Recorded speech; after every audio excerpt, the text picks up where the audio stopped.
ಮುಖ್ಯಮಂತ್ರಿ ಸಿದ್ದರಾಮಯ್ಯನವರಿಗೆ ಬೆಂಗಳೂರು ರೌಂಡ್ಸ್ ಹಾಕೋದೇನೋ ಹೊಸತೇನಲ್ಲ. ಅದರಲ್ಲೂ ಕೂಡ ಮಳೆ ಬಂದಾಗ ಹಿಂದೆ ಅನೇಕ ಬಾರಿ ಬೇರೆ ಬೇರೆ ಪ್ರದೇಶಗಳಿಗೆ, ತಗ್ಗು ಪ್ರದೇಶಗಳಿಗೆ ಭೇಟಿ ನೀಡಿ ಅವರು ಸಾಕಷ್ಟು ಪರಿಶೀಲನೆ ಮಾಡಿದ್ದಾರೆ. ಆದರೆ ಇವತ್ತಿನ ಮಳೆ ಹಾನಿ ಪ್ರದೇಶಗಳ ಪರಿಶೀಲನೆ ಮಾತ್ರ ತುಂಬ ಡಿಫ್ರೆಂಟ್ ಆಗಿತ್ತು. ಒಂದು, BJPಯ ಶಾಸಕರೇ ನೇರವಾಗಿ BJP ಅವಧಿಯಲ್ಲಾದಂಥ ಅನೇಕ ಸಮಸ್ಯೆಗಳನ್ನು CM ಮುಂದೆ ಹೇಳೇಬಿಟ್ರು. ಇದರ ಜೊತೆಗೆ ಸಾಯಿ ಲೇಔಟ್ ಅನ್ನುವಂಥ ಒಂದು ಲೇಔಟ್ ಇದೆಯಲ್ಲ, ಪ್ರತಿ ಬಾರಿ ಕೂಡ ಮಳೆ ಬಂದಾಗ ಒಂದಲ್ಲ ಒಂದು ರೀತಿಯಂಥ ಸಮಸ್ಯೆ ಎದುರಾಗ್ತಾನೆ ಇತ್ತು. ಇವತ್ತು ಮುಖ್ಯಮಂತ್ರಿಗಳ ಮುಂದೆಯೇ ಆ ಒಂದು ನಿವಾಸಿಗಳ ಆಕ್ರೋಶ, ಸಿಟ್ಟು ಭುಗಿಲೇಳಿತು. ಅದು ಕೂಡ ನೋಡುವಂತಾಯಿತು. ಇದಾದ ಬಳಿಕ ಈ ಎಲ್ಲ ವಿಚಾರದ ಬಗ್ಗೆ ನೇರವಾಗಿ ಮುಖ್ಯಮಂತ್ರಿ ಹಾಗೂ ಉಪಮುಖ್ಯಮಂತ್ರಿ ಇಬ್ಬರೂ ಕೂಡ ಮಾತುಕತೆಯನ್ನು ನಡೆಸಿ ಪತ್ರಿಕಾಗೋಷ್ಠಿಯನ್ನು ಕೂಡ ಮಾಡಿದ್ದಾರೆ. ಇವತ್ತಿನ ಮಳೆ ಹಾನಿ ಪ್ರದೇಶದ ವಿಸಿಟ್ನ ಸಂಪೂರ್ಣ ಸ್ಟೋರಿ ಇದರಲ್ಲಿದೆ.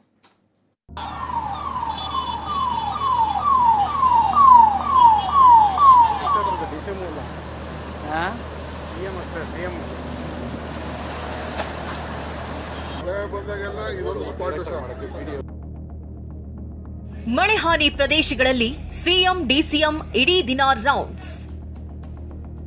ರಾಜಕಾಲುವೆಗಳ ಅವ್ಯವಸ್ಥೆ ದರ್ಶನ, ಸಾರ್ವಜನಿಕರ ಆಕ್ರೋಶ. ರೆಡ್ ಕಾರ್ಪೆಟ್ ಹಾಕೊಂಡಿದ್ದಾರೆ. ಎಲ್ಲಿ CM ಬಂದ್ರೆ ಇಲ್ಲಿಗೆ ಬಂದ್ರು, ಹಂಗೆ ಹೋಗ್ಬಿಟ್ರಲ್ಲ. ಇಲ್ಲ ಒಳಗ್ ಬಂದ್ರ ಬಗ್ ನೋಡಿದ್ರ ACL ಬಸ್ಸಲ್ಲಿ ಬಂದು ಹೌದಾ ಹಿಂಗೆ ಕುತ್ಕೊಂಡು ಹಿಂಗ್ ತಲೆ ಹಾಕ್ತಾ ಇದ್ದಾರೆ. ಲಕ್ಷಾಂತರ ರೂಪಾಯಿ ಗಾಡಿ ಹೋಯ್ತು, ಮನೆ ಬಟ್ಟೆ ಬರಿ ಎಲ್ಲ ಹೋಯ್ತು. ಯಾರು ಕೊಡ್ತಾರೆ? ಓಟ್ ಕೊಡು ಅಂತ ಕೈ ಮುಕ್ಕೊಂಡು ಬಂದ್ರೆ ಯಾವನಿಗೂ ಓಟ್ ಹಾಕಲ್ಲ ನಾನು.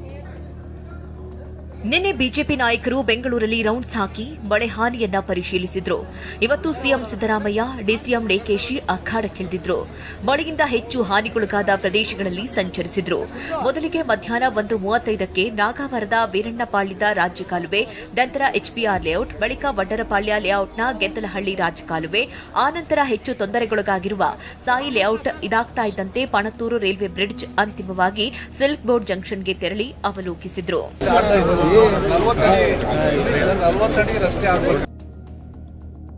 ರಾಜಕಾಲುವೆ ಒತ್ತುವರಿ ವಿರುದ್ಧ DCM DK ಗರಂ. ನಾಗಾವರದ ವೀರಣ್ಣಪಾಳ್ಯದ ಮಾನ್ಯತಾ ಟೆಕ್ ಪಾರ್ಕ್ ಬಳಿ ರಾಜಕಾಲುವೆ ಒತ್ತುವರಿ ಮಾಡಲಾಗಿದೆ ಅಂತ ಅಧಿಕಾರಿಗಳು ಹೇಳಿದ್ದಕ್ಕೆ DCM DKC ಗರಂ ಆದ್ರು. ಕೂಡಲೇ ತೆರವು ಮಾಡಿ ಅಂತ ತಾಕೀತು ಮಾಡಿದ್ರು.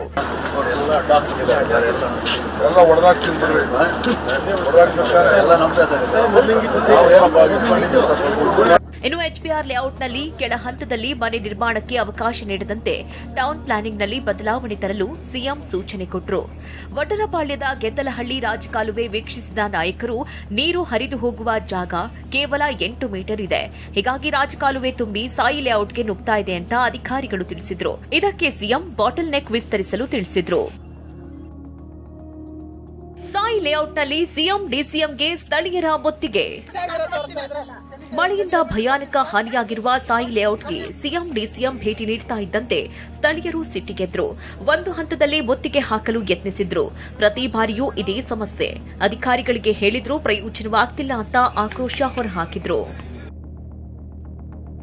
CM ಮುಂದಿಗೆ ಭೈರತಿ ಸುರೇಶ್, ಅರವಿಂದ್ ಲಿಂಬಾವಳಿ ಜಟಾಪಟಿ. ಮಹದೇವಪುರ ಕ್ಷೇತ್ರದ ಪಣತ್ತೂರು ರೈಲ್ವೆ ಬ್ರಿಡ್ಜ್ ಬಳಿ ಪರಿಶೀಲನೆ ವೇಳೆ ಹೈಡ್ರಾಮವೇ ನಡೆಯಿತು. ಹಿಂದಿನ ಅವಧಿಯಲ್ಲಿ ಮಾಡಿದ ತಪ್ಪೇ ಕಾರಣ ಎಂದು ಸಚಿವ ಭೈರತಿ ಸುರೇಶ್ ಹೇಳಿದ್ರು. ಆಗ ಹೌದಪ್ಪ, ನಮ್ಮವರೇ ತಪ್ಪು ಮಾಡಿದ್ದು ಅಂತ ಲಿಂಬಾವಳಿ ಗರಂ ಆದ್ರು. ಈ ವೇಳೆ ಇಬ್ಬರನ್ನ CM DCM ಸಮಾಧಾನಪಡಿಸಿದ್ರು. 350 ಮೀಟರ್ ಉದ್ದದ ಒಳಚರಂಡಿ ನಿರ್ಮಿಸಿ ರಾಜಕಾಲುವೆಗೆ ಸಂಪರ್ಕ ಕೊಡಬೇಕು, 3 ತಿಂಗಳಲ್ಲಿ ಕಾಮಗಾರಿ ಮುಗಿಸಬೇಕು ಅಂತ CM ಸೂಚನೆ ಕೊಟ್ಟರು.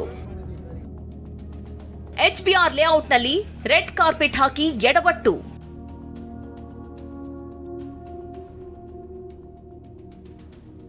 HPR ಲೇಔಟ್ನಲ್ಲಿ CM ಪರಿಶೀಲನೆಗೆ ಬರುವ ಮುನ್ನ ಅಧಿಕಾರಿಗಳು ಎಡವಟ್ಟು ಮಾಡಿದ್ರು. ರಾಜಕಾಲುವೆ ಬಳಿ ರೆಡ್ ಕಾರ್ಪೆಟ್ ಹಾಕಿದ್ರು. ಆದರೆ ಈ ಬಗ್ಗೆ TV9 ವರದಿ ಮಾಡಿ ಸಾರ್ವಜನಿಕರ ಆಕ್ರೋಶ ವ್ಯಕ್ತವಾಗ್ತಾ ಇದ್ದಂತೆ ಅಧಿಕಾರಿಗಳು ರೆಡ್ ಕಾರ್ಪೆಟ್ ತೆರವುಗೊಳಿಸಿದ್ರು.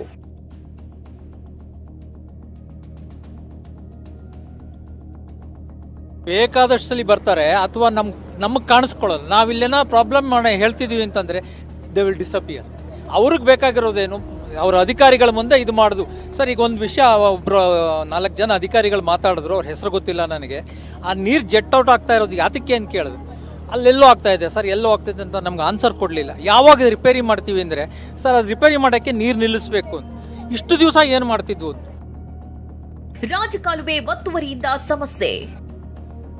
ಮುಲಾಜಿಲ್ಲದೆ ತೆರವಿಗೆ CM ಸೂಚನೆ.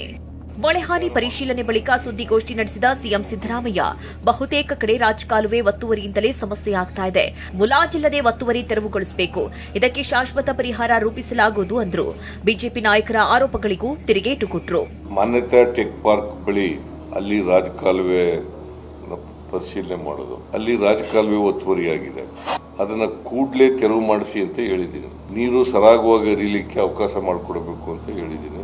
ಅದನ್ನ ಸರ್ ಮಾಡ್ತೀವಿ ಅಂತ ಹೇಳಿದ್ದಾರೆ. ನಾವು ಕೂಡಲೇ ಆಫೀಸರ್ಸ್ಗೆ ಇನ್ಸ್ಟ್ರಕ್ಷನ್ ಕೊಟ್ಟಿದ್ದೀನಿ. ಎಲ್ಲೆಲ್ಲಿ ಲ್ಯಾಂಡ್ ಅಕ್ವಿಷನ್ ಪ್ರಾಬ್ಲಮ್ ಇದೆ ಅದನ್ನೆಲ್ಲ ಫೋಟೋ ವಿಡಿಯೋ ಮಾಡಿ ಡಾಕ್ಯುಮೆಂಟ್ಸ್ ತೆಗೆದುಕೊಂಡು ಎಮರ್ಜೆನ್ಸಿ ಕ್ಲಾಸ್ ನ ಉಪಯೋಗಿಸಿ ಡಿಸಾಸ್ಟರ್ ಮಾಡಿ ಒಡೆದಾಕಿ ರೋಡ್ ನ ವೈಡನಿಂಗ್ ಮಾಡುವಂತ ಕೆಲಸ ಮಾಡಬೇಕು ಅಂತ ಹೇಳಿದ್ದೇವೆ.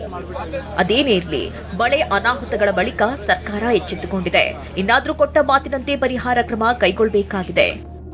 ಈರಣ್ಣ ಬಸವ, ಟಿವಿ9.